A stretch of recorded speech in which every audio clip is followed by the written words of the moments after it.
not too far away from me, 2 people were completely eviscerated, 24 were injured. I think I counted maybe 25 rockets that came in, and we were very lucky to survive that. I think that generally the world has to know more specific war crime stories, because when we come up to generalization, we don't see people behind that, we see just the numbers. But she says there's one way you can tell the difference between a Ukrainian child at this facility and a Polish child. I've been chosen to lead this conversation, so I'm just going to be guiding it as well as adding my commentary with the rest of these wonderful people.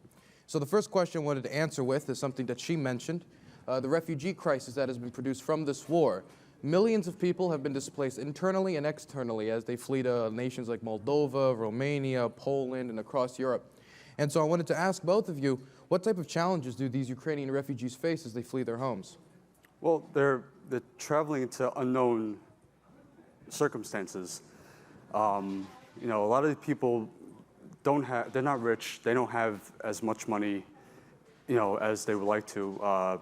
They don't know where they're going, and they're leaving everything behind in order for safety. So they're trading their life, everything they've ever known for their whole life in order just to be safe from the war. So it's the unknown that's really good. From my perspective, people really face many obstacles, because first of all, to become a refugee is not something that you can generally get prepared for. It's not the immigration in the usual sense of this word, because once you make a decision to do so, you probably prepare, you save some money, you learn about the culture, you learn the language, whatever. And as it was correctly said, this is a huge stress. It's a challenge. Lots of people don't know where to go. They don't know how to build their life from the scratch. And I think that there are several phases, because the first one is when you're basically struggling for your life and your first thought is how to stay alive, right? But once you pass this stage, there is another question, how exactly you have to live after that. And that causes more challenges, because even if prior to that you had a clear understanding of what your destination in life is, it does not mean that it would not be lost. Plus, there are different limitations, there are different understanding of how refugees are being treated, and generally whether it is correctly to label people as refugees, meaning that a refugee is technically, in terms of legislation, is a person who gave up their citizenship for temporary documents that allow to stay in a certain country for a certain period of time. And those people who leave, who flee, most of them are people who are under temporary protection status, and I think that we have to label it as such. So I talked to a lot of aid organizations in Poland before I went into Ukraine, and there's 2 stories I would talk about in relation to this. The first story I would like to talk about has to do with the psychological damage of young children. So I talked to the headmaster of a school in Poland that has accepted refugees in Lublin. Wonderful woman, it was a great conversation. But we went out to watch the children play and talk about the different challenges they face, and Lublin is near an airport. And I was talking to her about, you know, the differences between the Polish children and the Ukrainian children, because there's a lot of history between Poland and Ukraine and a lot of violence that has occurred between those 2 countries, so I wanted to see if there was any strife. And she says, they're children. They play together, they're fun, they just want to play tag. But she says there's one way you can tell the difference between a Ukrainian child at this facility and a Polish child. And the way you can tell that difference is when a plane flies over. When a plane flies over the school, the Polish children just keep playing. It's normal. It is what it is. We're near an airport here in Miami. It's normal for that type of stuff for airports to be in a modern country. For the Ukrainian children, they lay down on the ground. They duck and cover at the sound of those planes. They have been changed. You cannot take away that psychological damage without extensive psychological work, and a lot of it will be there for their whole lives. And so I'd like to emphasize that we talk about beds and food and stuff like that, but a lot of the unseen scars of war affecting young children need to be addressed through therapy and getting sure that these children get the psychological help that they need, either through NGOs or charity organizations or actions from governments. And the other story I'd like to tell is I was talking to a woman who was coordinating the refugee response in Lublin, And she told me that she has had conversations with refugees who are thinking about coming to Poland and fleeing their country, who have had untold things done to them by Russian soldiers when it comes to sexual abuse. I won't get into too much detail. And they are scared due to certain things that they have heard from the media, that if they go to certain countries in the West, that they won't be able to get the reproductive health care that they want to make sure they deal with the impact of that violation to themselves. And so those are two issues that I'd like to highlight that are not regularly highlighted in the media. The next question I'd like to bring to our attention is when we look at what happened in Afghanistan, that is a project the United States worked on for 20 years, trying to build up that country. And it feels like it collapsed in an instant. And so a lot of us were accustomed to that when it comes to our allies in the world. And so a lot of us, assumed for various reasons that Ukraine was going to collapse in a similar manner. I mean, it was going against the second most powerful military in the world, allegedly. Why do you think Ukraine was able to hold out on a war that was only supposed to last 3 days, according to Russian generals? Well, these people, the Ukrainians are fighting for their land. They're fighting for their families, their history, their culture. So these are all things that are deeply rooted. And, would any one of us give up that so easily? And the answer is no. We wouldn't let that happen, regardless of who is trying to do that to us. So their spirit is incredibly high for this, and their will to fight is, who's going to beat that when it's on their land? I would add some more, let's say, practical things on that. So obviously, I do believe that Ukrainians have a great spirit. I've never felt more than people in my country are more united than right now. We have to also understand that during centuries, most of the generations of Ukrainians were suffering from attacks from Russia, Russian Empire, whatsoever we call it.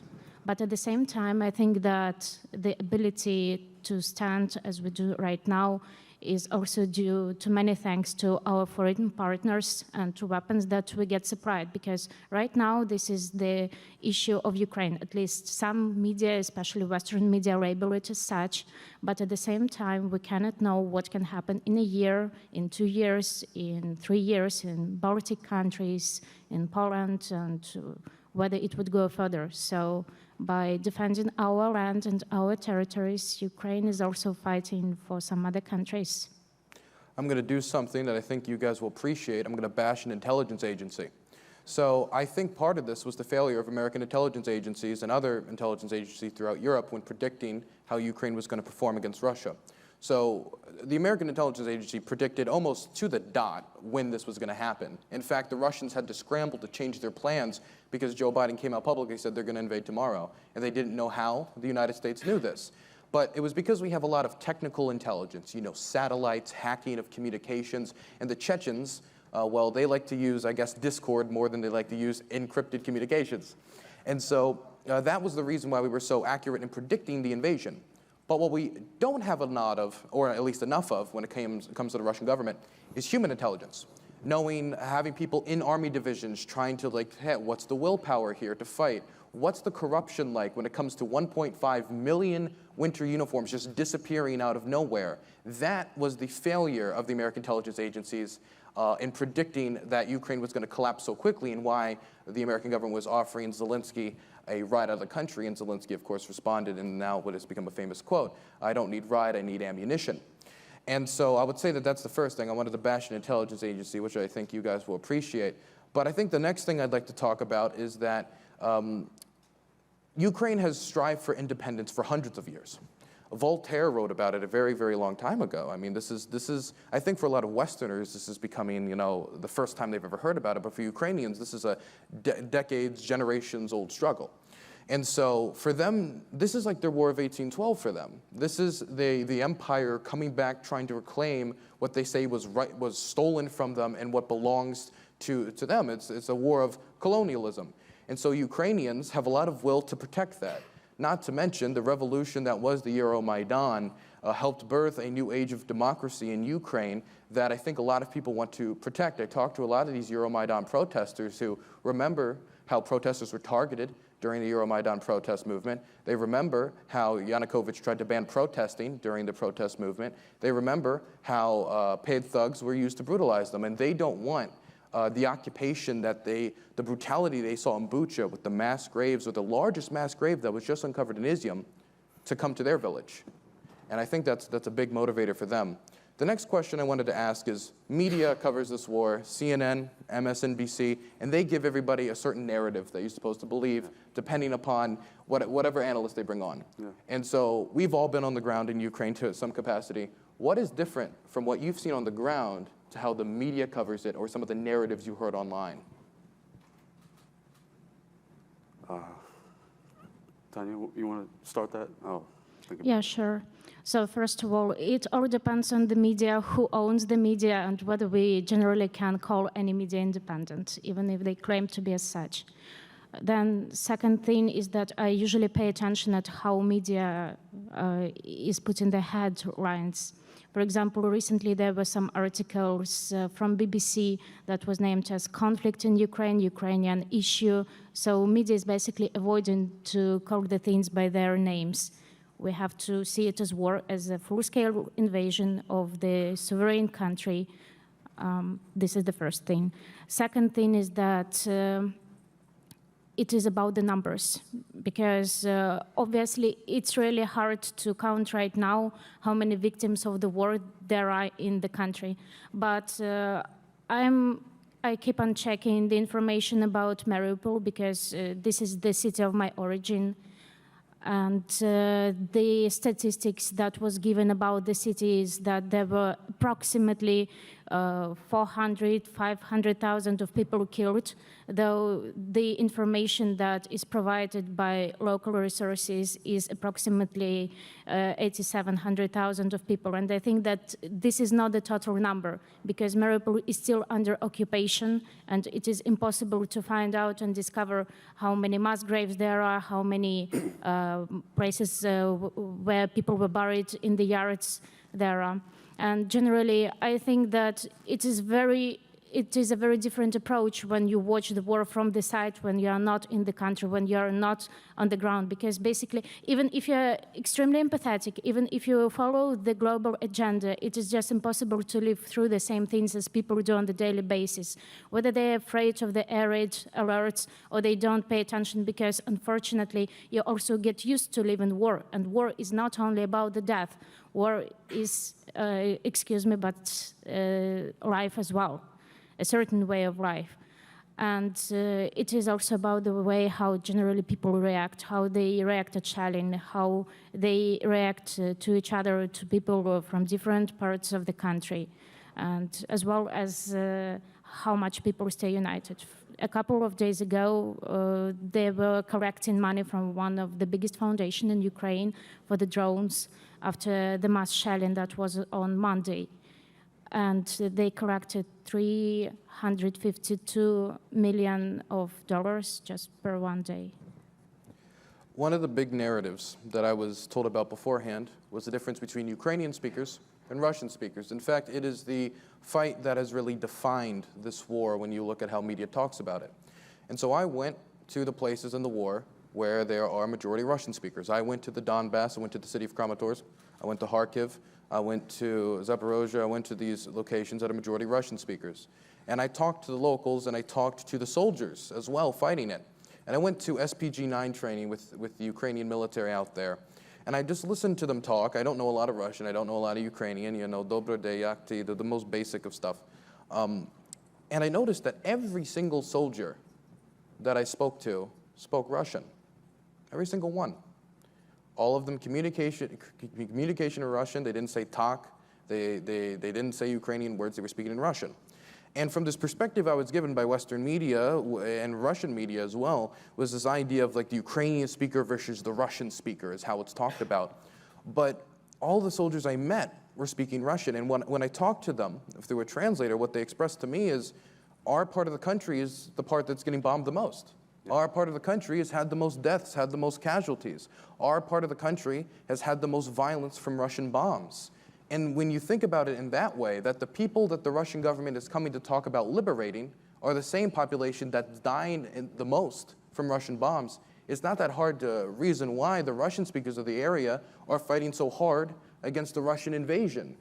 There's no liberation when your child or your mother or your brother gets killed by a Russian drone strike. That isn't any liberation I have ever heard of.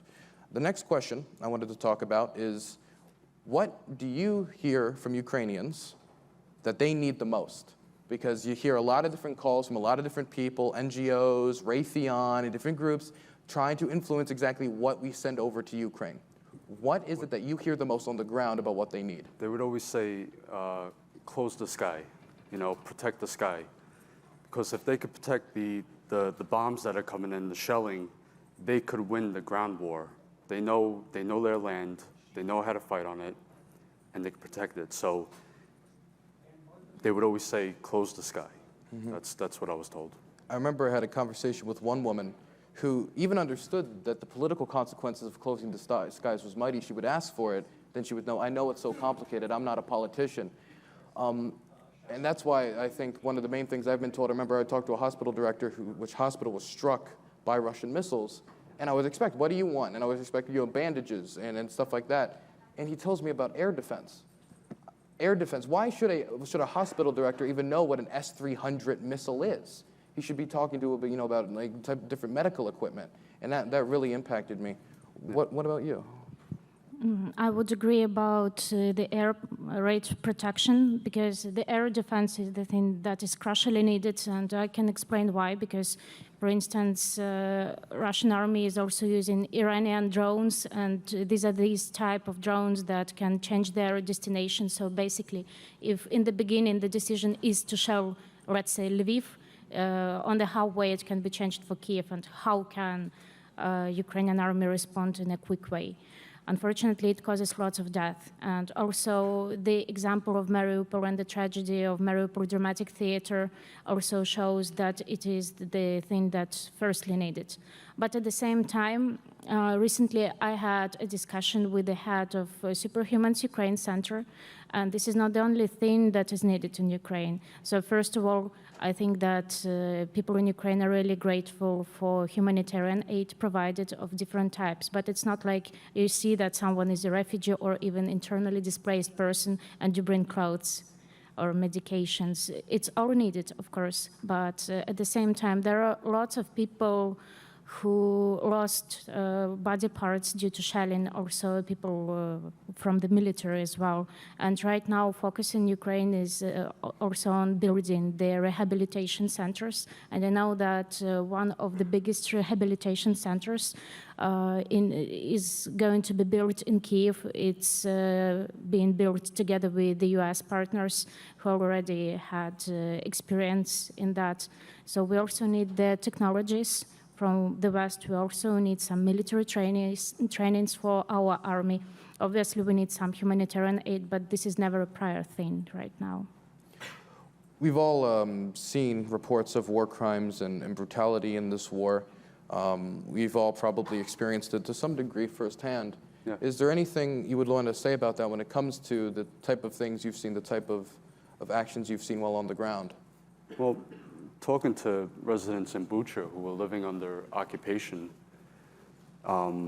these people were psychologically and physically tortured. They had soldiers when they occupied the city. They were coming into homes, breaking into homes, stealing stuff. They would tell men to undress on the street, looking for tattoos, signs of nationalism or, Ukrainian pride, looking for bruises on knees, which meant that you're a soldier, you got down and shot.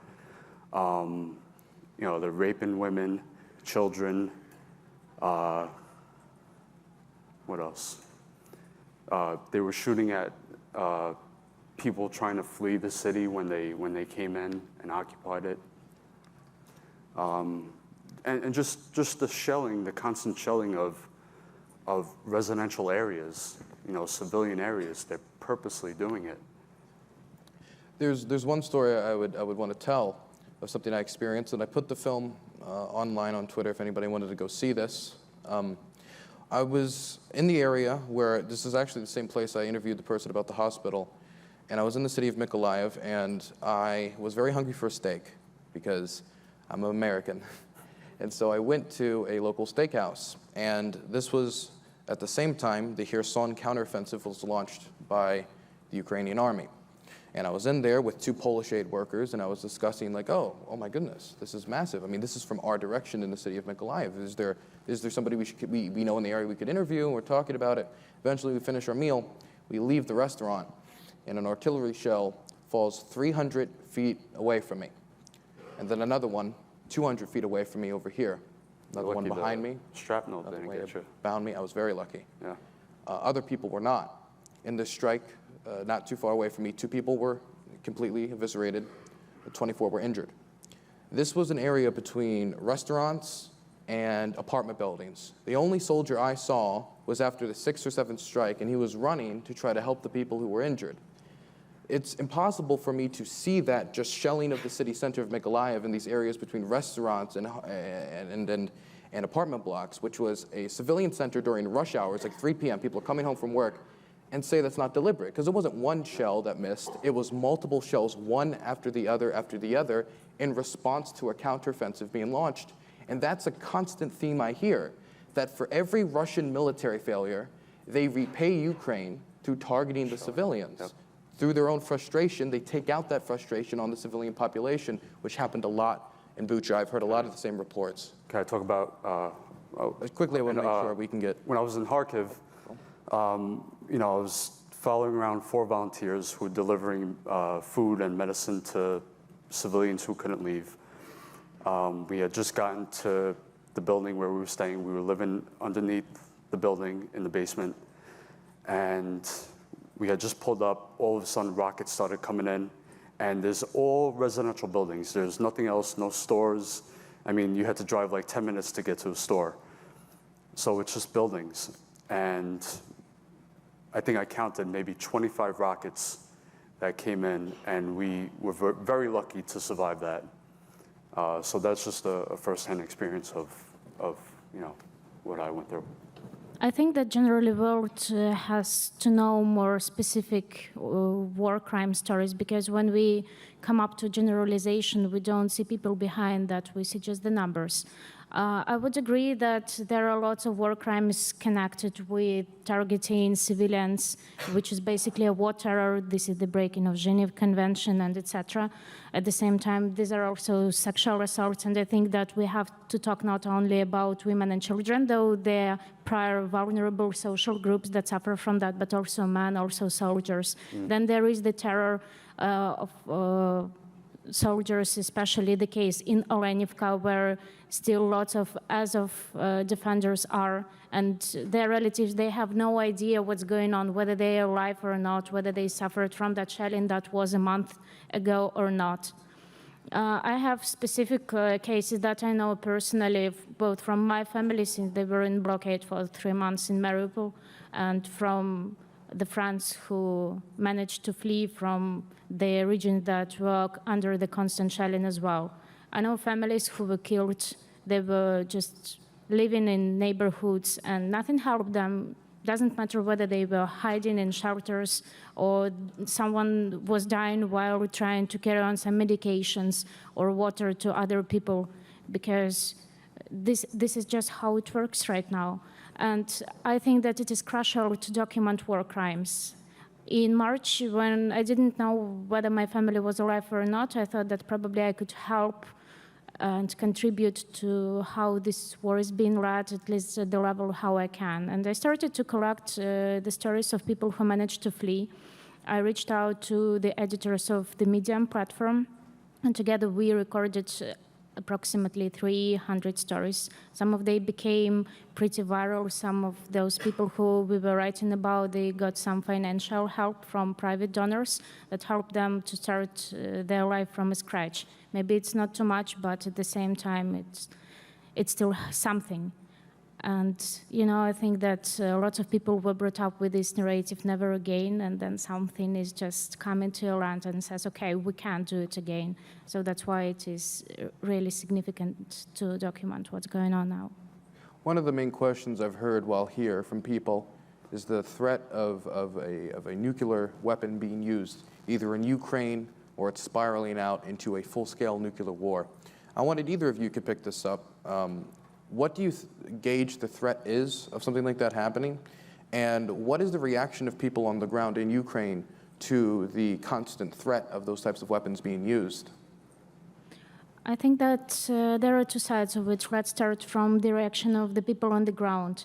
As much as media is trying to inform people about the possible threat of the nuclear attack, of course, people are worried, they're frustrated, but at the same time, all anxiety and anxiety from war as well, it also has its own phases. So the first phase was denial, then it was the peak of the anxiety, and right now people are just trying to think about those safety plans, plans B, to get some water, food, and just first necessity stuff in case if something happens.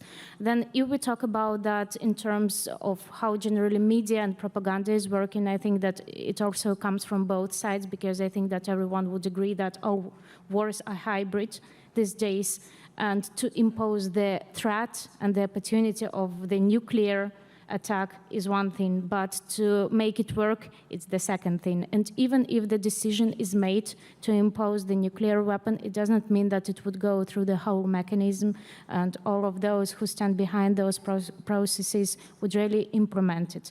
However, if we talk about the possibility, I don't think that it would be a full-scale nuclear attack. It can be locally, for example, it could be around the borders, it could be near Chernihiv, it could be near Kharkiv, or it could be from the side of Kherson.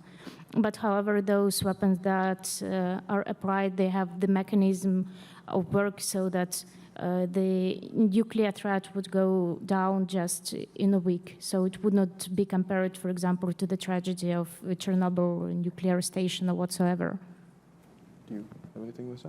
Well, I think it comes down to that. I mean, we have, you know, when we think nuclear, you know, we're thinking major, but like they have, there's obviously nuclear weapons that are a smaller scale that they could use, but I think that's like the last resort, but I think out of desperation. So I think if Putin's realizing he's losing this war and he gets desperate because he doesn't want to go back and, you know, he can't undo everything that's already been done for years, not just this year, but, you know, out of desperation, it will come down to that. I've talked to a lot of analysts about this, military analysts, because I am not an expert on these weapons. But the general response I get is that the odds of something like this happening are of course low, because there's many responses that would be given to Russia. The first problem is delivering a weapon of this type has complications. First off, when you hit the button to do this type of thing, it's not that a nuke just gets launched, it's it goes down a chain of command. Right. And if one person in that chain of command, like she said earlier, says no, then you can't do it. If any single one of them says, I don't want all my family to be killed in a radiated hellfire and is somewhat sensible, then it stops the process. The other problem is, let's say you nuke Kiev or you nuke Kramatorsk or any of these major locations, the wind can carry the radiation into Russia. The Chernobyl nuclear disaster had radiation carried all the way to Sweden, and cancer rates throughout the Soviet Union spiked after Chernobyl. And so Vladimir Putin would have to make the calculation that there's a decent chance that this wouldn't only affect the Ukrainians, this could affect the Russians and the entire international community. The international community also when it comes to nations like China and India, who, while not supporting the war, have basically been, you know, taking a back step, they would eventually have to get involved.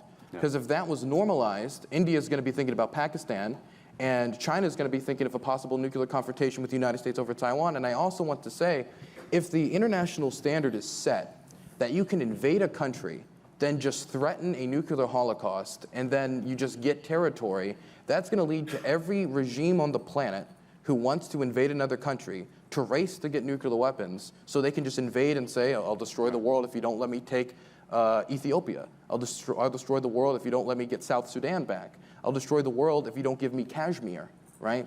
And that is something that must be avoided. Lastly, we got to wrap up, but is there any personal stories that any of you would want to tell before we wrap up? Something I wanted to speak about, but I went to hospitals all over. I met a young woman in Poltava. She was in the hospital from injury from shelling, you know, and her father lives in Moscow. But when she called him to tell him that she was in the hospital because of Russian shelling, he didn't believe her. So there's this, you know, side where like they're so caught up in the propaganda, and they're completely denying what's happening, even to their own family members. I have plenty of personal stories, but we don't have enough time for that. I'll let Tanya. So I have several personal stories to share, and here I would like to say that I think that sharing such stuff, yet it is personal, I think that it just gives out a better perspective on what's going on across the whole country, because such stories as mine, they're not unique. So the first story is that when the war began, I was living in Kyiv for the last year, and I made the decision to flee. It wasn't the one that was easy for me, but I did it for my own safety, and I think that it was the right one, since in a couple of days, they bombed the neighborhood 10 minutes away from where I was living. But in a couple of days, my family, unfortunately, since 2014, when they were shooting next to Mariupol at Donbass, people started losing their sharp reaction on how things could be and whether this war can escalate, and in case if yes, then how exactly. So my family refused to flee, and on the 3rd of March, I lost the whole connection with them. And so did most of my friends. And the population of Mariupol was 400,000 of people before the war. And the only thing that you can do is that you can search up through Telegram channels, some local private. You can approximately understand which buildings and neighborhoods they were bombing in that day, and whether your own house was bombed or not.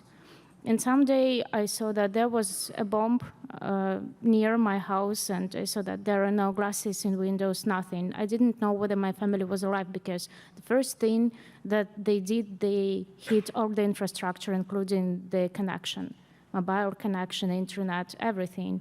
And I asked my friend who had a connection with his mother through Signal to get to my mom and to see whether she was alive. She was, but in a couple of days, that mother and the whole family of my friend, they were killed. And the only thing that was left from their bodies were skulls and teeth. Until those days, this person cannot find where exactly they were buried, whether it was a mass grave or not. And then in 10 days, they shelled the neighborhood again. And I see that they bombed my house, they shot it from tank, then they used aviation, and basically they're just ruins. There is nothing. And this is the time when I understand that, yet we can say that we have the concept of what home is, that home is where your heart belongs, and etc. Now it's quite material, with your photographs, with your memories, with your family albums, whatever. And I did not know for another 1 month what was going on with my family and whether they stayed alive. And to be honest, I already didn't believe that I would see them again. But in a month, I got the message on WhatsApp from the unknown number, where it was said only one phrase: your mother is alive, and she gave me your phone number from just a piece of paper. Please contact her somehow. And for another 1 month, I did not have any contact with her. And only after that, I managed to meet her. I barely could recognize her after the blockade. In 1 more month, I found out that my grandfather, who is 90, who lived through the Holodomor, the starving thing, the Second World War, that he also lived through the blockade in Mariupol. And right now, luckily, my story has the happy end, because I have my family right now with me, but out of Ukraine. And they all have this PTSD thing, as the thing that you mentioned with planes, for example, because right now we live in Poland and near the airport, and I see their reactions, quite physical and quite sharp.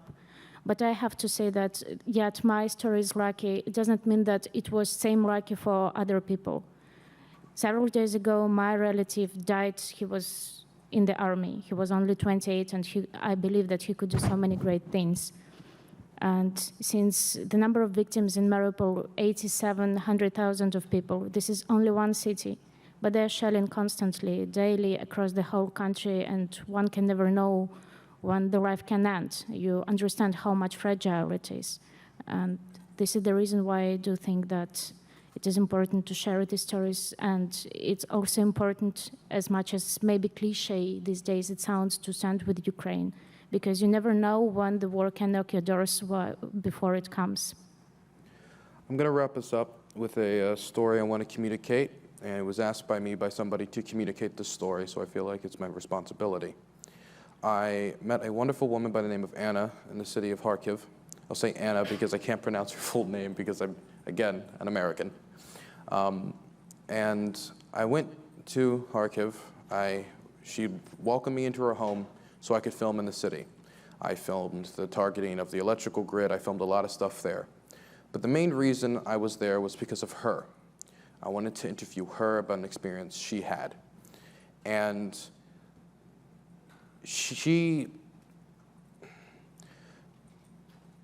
I was gonna interview her no matter what, because she was an amazing person who participated in Euromaidan, has put her life on the line multiple times to try to help other people. But during the process of me setting up the trip to her location, her father, who was a gardener, loved cats that he would feed out on the porch, was on the porch one day in Kharkiv, and he was feeding a cat that regularly came up and visited him. It was a street cat, which there are many of in Ukraine. And while sitting on the porch, his wife comes out, her mother comes out and tries to come inside, air sirens, air sirens. He's like, the whole, hardened, like, I'm a man, this is my home, I'll do what I want. Wife goes back in the home, and a Russian artillery shell tears through the porch, tearing him to shreds. He was killed instantly. He was ripped to shreds. His intestines were about to spill off of the porch that was elevated. He was completely obliterated. It was a very brutal image. This shakes the whole home, and the wife comes out so shaken that she starts grabbing his ankle, trying to wake him up, even though he was already dead. And I interviewed her about the death of her father, and they were such loving people that they gave me this little keepsake to keep me safe from something like that happening to me. I go to them to interview them about their family tragedy, and they think ahead to make me a little keepsake to keep me safe. And that is the spirit of the Ukrainian people that has suffered through this war, but will persevere through this war. It is brutal, it is terrible, and for every war crime that happens, that is documented on mainstream media and that there is a picture of, there are 10 more that get covered up by the Russian army or don't get covered in mainstream media. And I just wanted to emphasize that to you guys.